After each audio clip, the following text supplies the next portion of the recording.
Caros amigos aqui do Legião da Santa Cruz, como vão? Nós estamos começando a nossa 8ª aula do curso História das Conjurações Maçônicas. Na última aula, a 7ª aula, nós falamos sobre os filósofos da Renascença em sua relação com as ideias esotéricas e ocultistas que vão dar origem à maçonaria especulativa. E hoje nós falaremos sobre a passagem da maçonaria operativa para a maçonaria especulativa, processo que se delineou, basicamente, entre os séculos 16 e 17, levando, em consequência, à criação da Grande Loja em 1717, sediada em Londres, que é a Sé, a Santa Sé, a Sé primacial da maçonaria universal. E na próxima aula, nona aula, nós falaremos sobre a fundação da Grande Loja. Então nós vamos fazer esse processo de estabelecer aqui como é que se deu essa passagem, do século 16 a 17, de maçonaria operativa para a especulativa, falando também de alguns aspectos que tocam a isso, como a fundação do Rosacrucianismo, a reforma protestante, etc. Ok? Vamos lá então. Pessoal, vamos começar aqui falando sobre o que é a maçonaria operativa e o que é a maçonaria especulativa. É preciso que nós façamos um delineamento a respeito desses dois conceitos. Bom, a maçonaria operativa, propriamente dita, era uma corporação de ofício de francos pedreiros, ou seja, pedreiros livres, pedreiros que se colocavam à disposição dos reis, dos príncipes, da igreja, dos papas, para a construção de grandes obras como catedrais, muralhas, castelos, etc.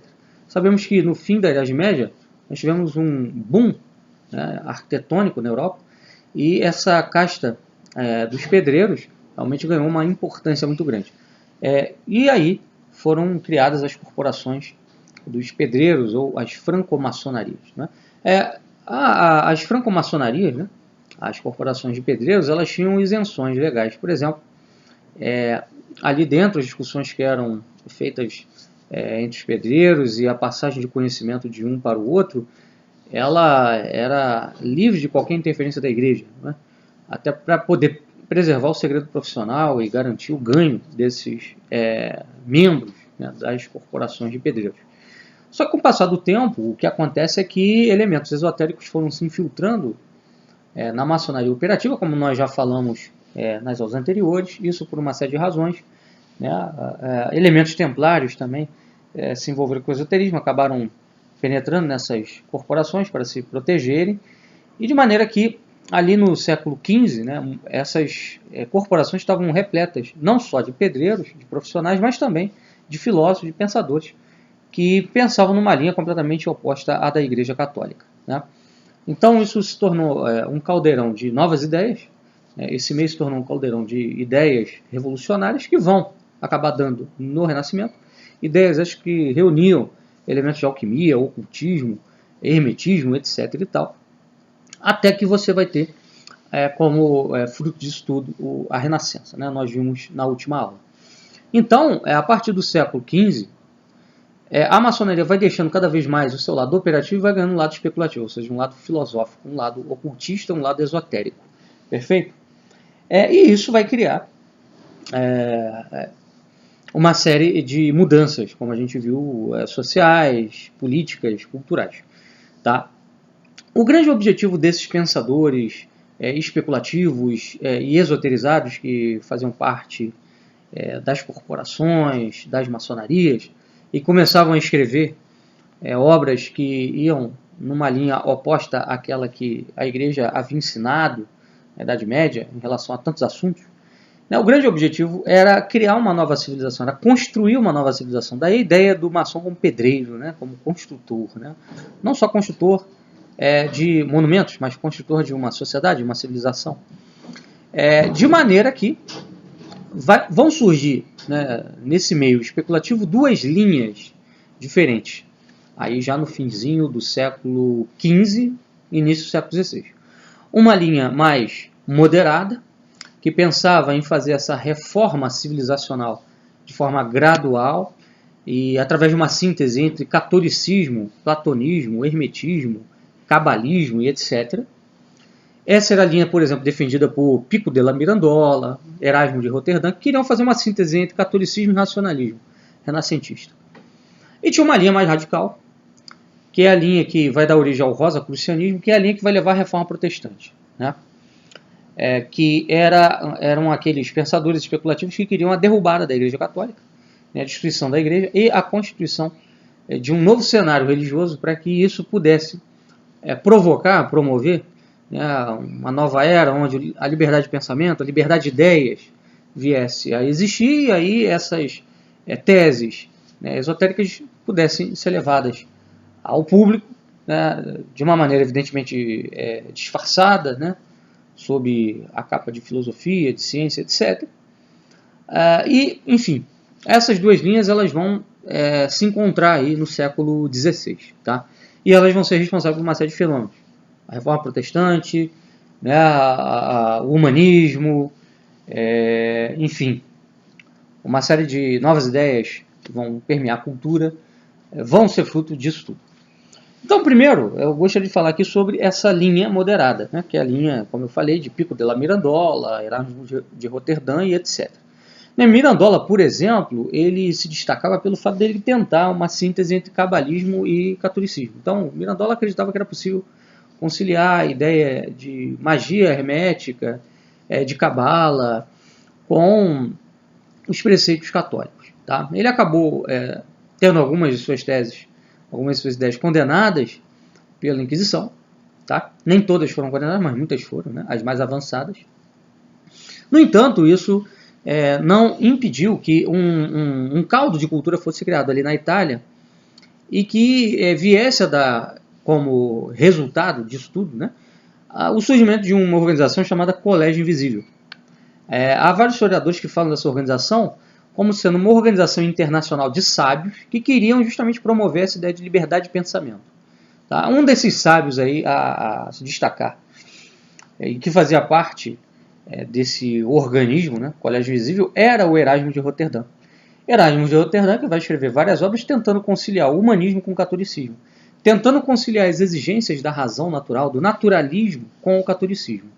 A gente pode ver na arte renascentista mesmo uma tentativa de conciliação entre essas duas coisas. Por exemplo, a arte de Michelangelo, né, lá na Capela Sistina, onde ele retrata Cristo naquela cena do juízo final, naquela parede da Capela Sistina onde fica o altar tradicional da capela, e ali ele retrata Cristo como se fosse o deus Apolo, um deus grego, né, um deus musculoso. Quer dizer, é a tentativa de conciliar a grandeza do corpo humano, a grandeza do homem, né, o poder do homem, com a religião, né, com o cristianismo que glorifica a Deus acima de tudo.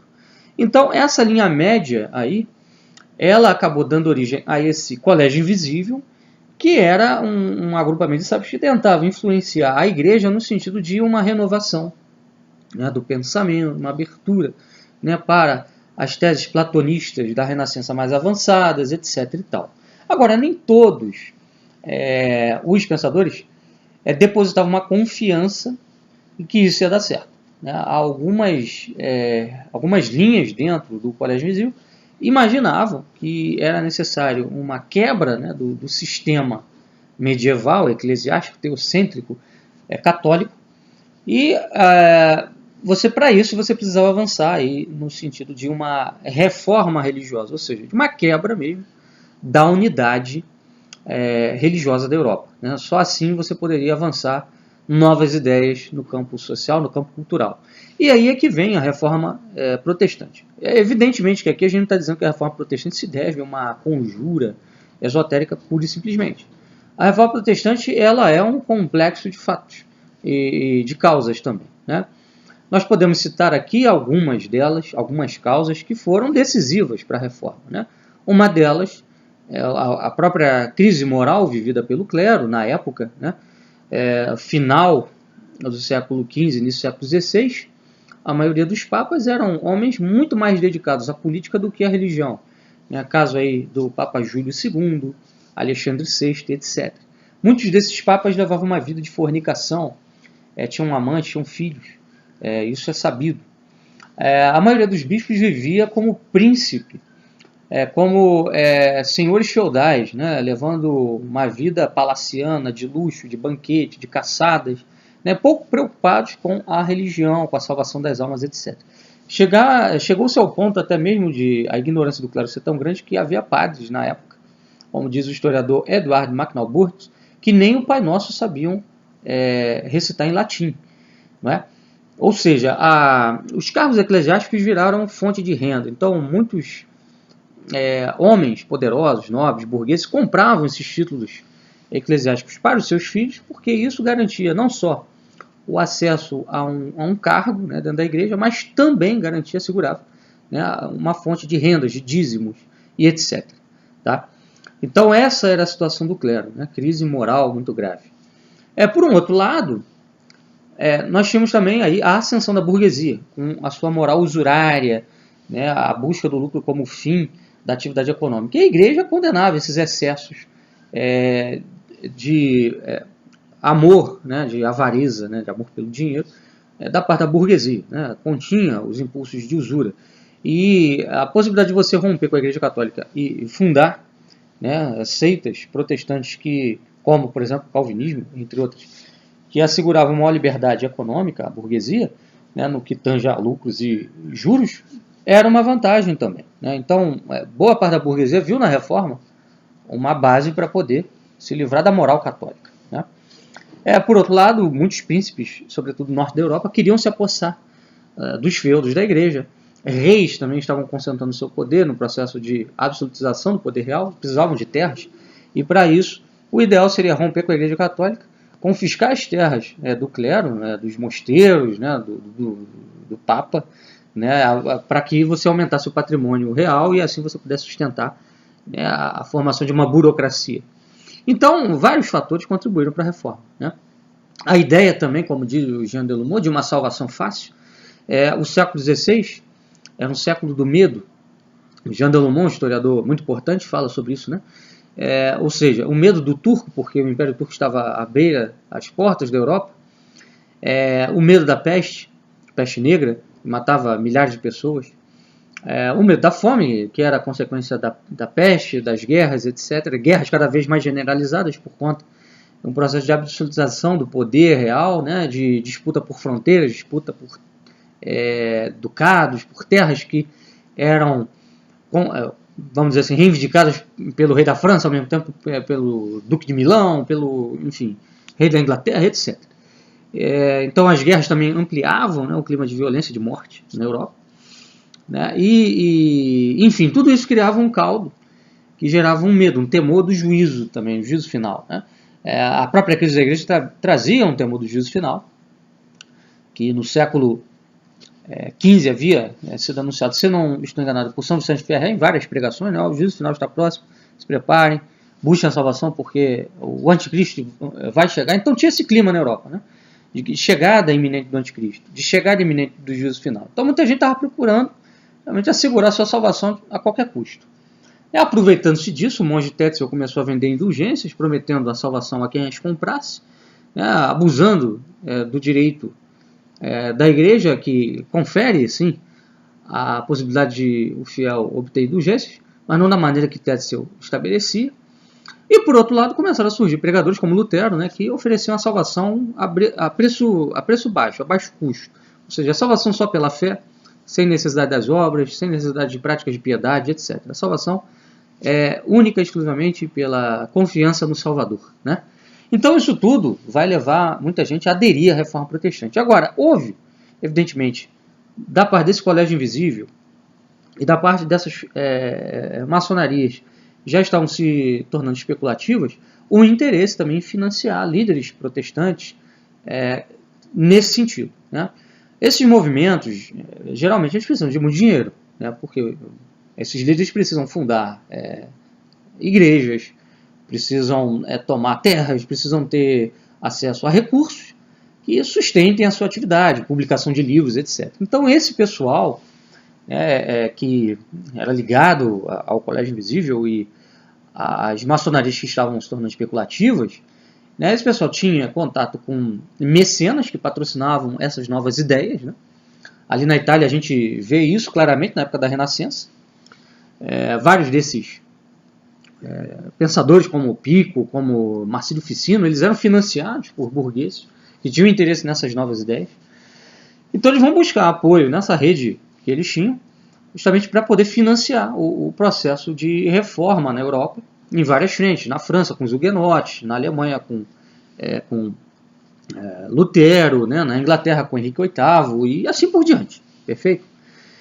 E aí nós vamos ter nesse contexto, né, de reforma, sobretudo no norte da Europa, a aparição da Sociedade Rosa Cruz, né, que é uma das sociedades que vão dar fundamentação para o surgimento definitivo da maçonaria como uma ordem esotérica e especulativa que vai levar à fundação da Grande Loja em 1717. Sobre o rosacrucianismo, eu gostaria aqui de ler com vocês um livro que é do Gonzalo Sanz Larrey, né, e do Carlos Maior Lopes, que é este aqui, né, até indiquei aí na bibliografia do curso, né, La Maçoneria de l'Art à Lazer, é um livro em espanhol, que é editado, né, pelas Ediciones Jaguar.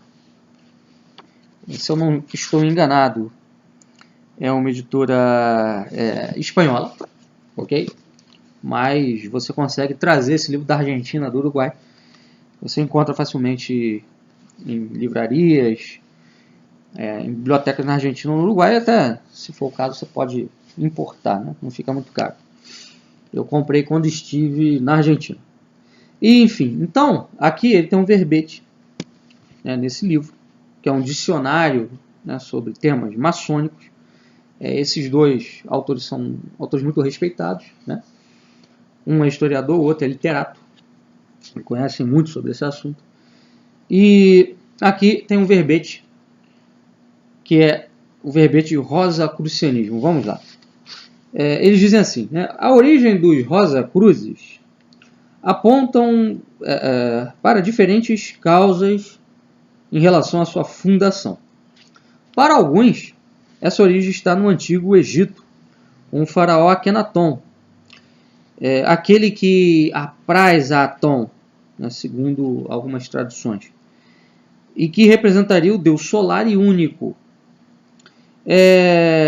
Para outros, algumas datas como 1313, 1490 e 1616, né, estão relacionadas às origens do rosacrucianismo. Quanto a estabelecer o seu fundador, ou seus fundadores, temos também um enigma, pois aparecem várias figuras, como Giordano Bruno, Martinho Lutero, etc. Então, assim, segundo os historiadores, né, do tema rosacrucianismo, a Sociedade Rosa Cruz teria tido, segundo alguns, um único fundador ou vários, né? Entre esses vários, Giordano Bruno e Martinho Lutero também. O certo é que a sua primeira aparição pública data de entre 1614 e 1616, quando na Europa Central, justamente onde aconteceu a Reforma Protestante, onde começou a Reforma Protestante, apareceram 3 livros nos que se anuncia a existência da dita ordem, uma ordem que seria de caráter científico e esotérico. Esses 4 livros são os seguintes: Fama Fraternitatis, Confessio Fraternitatis Rosae Crucis e Las Bodas Químicas, ou As Bodas Químicas de Christian Rosenkrantz, né? Ou de Cristiano Rosa Cruz, né? Traduzindo para a nossa língua. A primeira obra é de conteúdo anti-vaticano. Então vejam, a primeira obra, Fama Fraternitatis, é uma obra de propaganda anti-Igreja Católica, né? Anti-Santa Sé, anti-papado. Perfeito? Que se vale da estratégia de denunciar os abusos da Cúria Romana, ou seja, um livro que fazia muitas críticas, né, à Cúria Romana, e de defender os primeiros cristãos.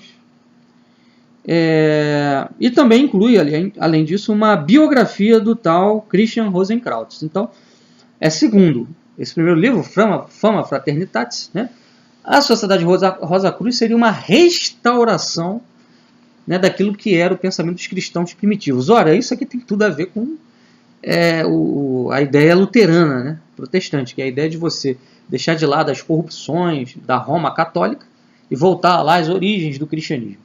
Perfeito? Aliás, né, um dos símbolos da Igreja Luterana é uma rosa, né, em cima da cruz, né? É a Rosa Cruz. Não é à toa. Perfeito? O segundo livro, que é o livro Confessio Fraternitatis Rosae Crucis, é de caráter mais humanista e anuncia os Rosa Cruzes como portadores dos conhecimentos que podem levar o homem à sua regeneração. Olha só, é a ideia da salvação através do conhecimento, a gnose, né? Que é a base da maçonaria também. Ou seja, você conhecendo a si mesmo, você conhecerá a Deus. Então você não precisa de uma igreja para se relacionar com Deus. Você se relaciona com Deus através da sua razão. Que é também um pouco a ideia do protestantismo, né? Você não precisa de sacerdotes para mediar a sua relação com Deus. Você não precisa de um papa para mediar a sua relação com Deus. Não, você, né, como um indivíduo livre, você lê a Bíblia de forma solitária e você chega ao conhecimento das coisas divinas. Então vocês vão vendo aí a relação, né, direta que tem entre essas ideias protestantes, o rosacrucianismo e a própria maçonaria. Então vamos lá.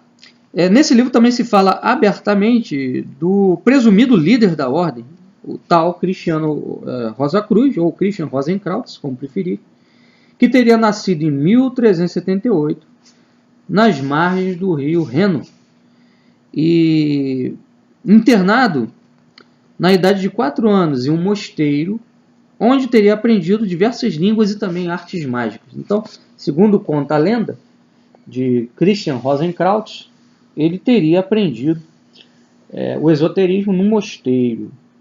Com 16 anos, teria ido à Terra Santa, onde fez uma viagem iniciática nos territórios da Arábia, do Líbano, da Síria e do Marrocos. Então ele teria tido contato aí com islâmicos, né, muçulmanos, também iniciados em esoterismo, e onde ele teria recebido a missão de fundar uma sociedade secreta, tá, que difundisse os conhecimentos que havia recebido. Também neste livro, né, se acusa o Papa de ser um enganador, uma víbora e um anticristo. Ok? Então, mais uma vez, né, a polêmica anti-Igreja Católica presente no livro Rosacrucianista. Né? Agora, o livro que teve mais fama, mais êxito e acolhida foi o livro As Bodas Químicas de Christian Rosenkrantz. Esse é o que tem o maior conteúdo esotérico, é um livro de alquimia, tá? E ele mostra as bases necessárias para o leitor, para aquele leitor, né, que tenha interesse em entrar na Ordem Rosacruz e se iniciar. Tá? Bom, a teoria mais aceita, segundo o Larrey, né, e o Maior Lopes, é a seguinte. A teoria mais aceita sobre a fundação dos Rosacruzes nos diz que esta ordem foi fundada em torno de 1407 pelo alemão Christian Rosenkrantz, quem, em vida, não chegou a ter mais de 8 ou 10 seguidores, perfeito? Então, eles dizem o seguinte, que realmente a coisa teria surgido ali na Alemanha. Não à toa, né, foi na Alemanha que aconteceu a Reforma Protestante, sob os auspícios dessas ideias. E, segundo também o Maior Lopes e o Larrey, os Rosacruz vão exercer uma forte influência, né, sobre a maçonaria, a fundação da maçonaria especulativa. Você veja, por exemplo, que o 18º grau do rito escocês antigo e aceito, né, o 18º grau desse rito escocês antigo e aceito é o de Príncipe Rosacruz, perfeito? Príncipe Rosacruz. E no rito francês, o grau de Príncipe Rosacruz é o 7º grau. Então, tanto no rito francês quanto no rito escocês, que são os dois ritos mais importantes da maçonaria, nós temos aí o título de Príncipe Rosacruz. Então, isso mostra realmente que os Rosacruzes foram um elemento muito importante para que a maçonaria se tornasse de vez uma ordem especulativa. Um outro livro também aqui, tá? Aí já é do Leadbeater, né, que é um maçom, né, pequena história de maçonaria. Alguns podem perguntar, Rafael, você está usando fontes maçônicas? Olha, eu vou usar o quê? Né? Eu tenho que me valer justamente do que os próprios maçons falam de si próprios, né, de si mesmo. E o Leadbeater é uma das fontes aí importantes para entender a doutrina da maçonaria, o que ela pensa de si mesma, né? E até para ter acesso também a alguns documentos relativos à origem da maçonaria, tá? Então aqui o Leadbeater, nesse livro, na página 207, ele fala assim, o reaparecimento da maçonaria especulativa. Vejam só o que ele diz. Ele diz o seguinte, depois da reforma na Inglaterra, a arquitetura eclesiástica cessou praticamente como uma atividade das guildas. Claro, porque a Igreja Católica deixou de existir na Inglaterra, praticamente, né? Que foi fundada foi a Igreja Anglicana, e aquelas lojas maçônicas ligadas à ação dos pedreiros praticamente desapareceu. Então as lojas caíram em decadência, uma vez que os seus trabalhos se tornaram desnecessários. Continua falando o Leadbeater. Mas se a reforma prejudicou assim, a maçonaria, ela assegurou na Europa a ressurreição de uma relativa publicidade das artes especulativas. Então a reforma, pelo espírito de liberdade que ela trouxe, né? Liberdade, livre exame da Bíblia, liberdade de pensamento, ela vai favorecer a publicação em vários países de obras de esoterismo, né? Que vão levar ao surgimento das artes especulativas, vão dar origem à maçonaria especulativa, esotérica. Perfeito? Eles dizem o seguinte, né? As guildas de maçons operativos tinham sempre aceitado patronos ricos e influentes. Isso é verdade.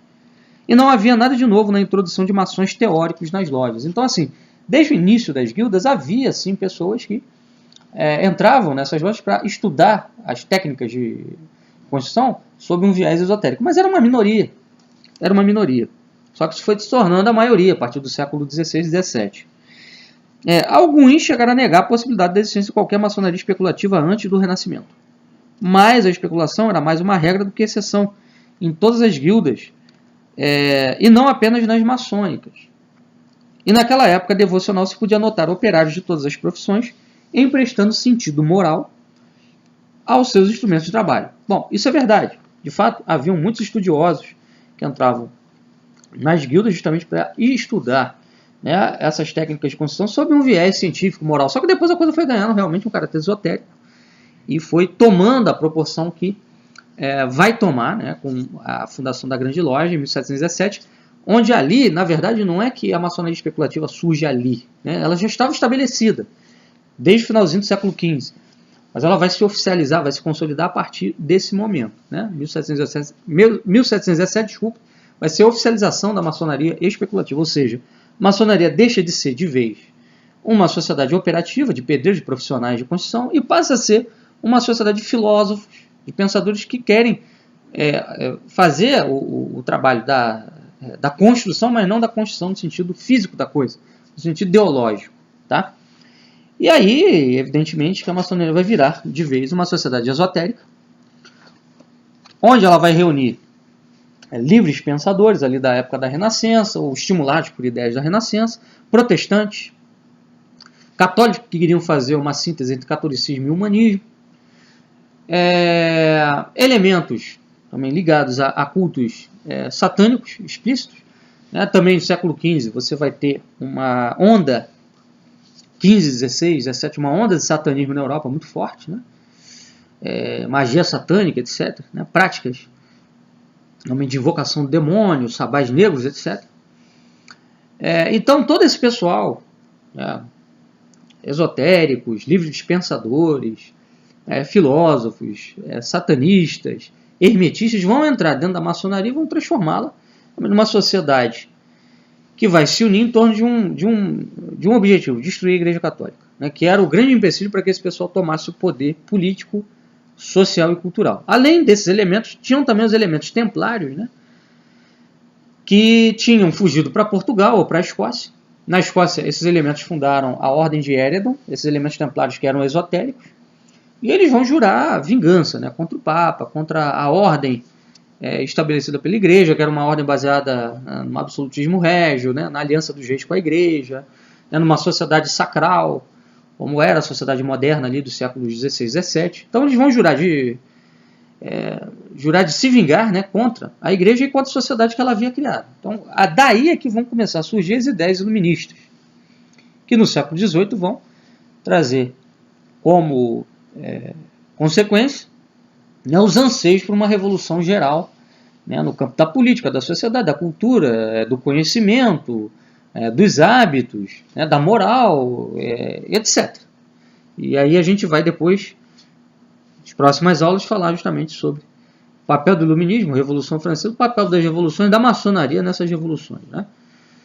Enfim, então pessoal, por hoje era isso, tá? Eu espero ter ter deixado claro aqui como se deu essa passagem da maçonaria operativa para especulativa, o papel dos Rosacruzes, né, o papel da reforma protestante nesse processo, né, e o porquê desse pessoal investir na reforma.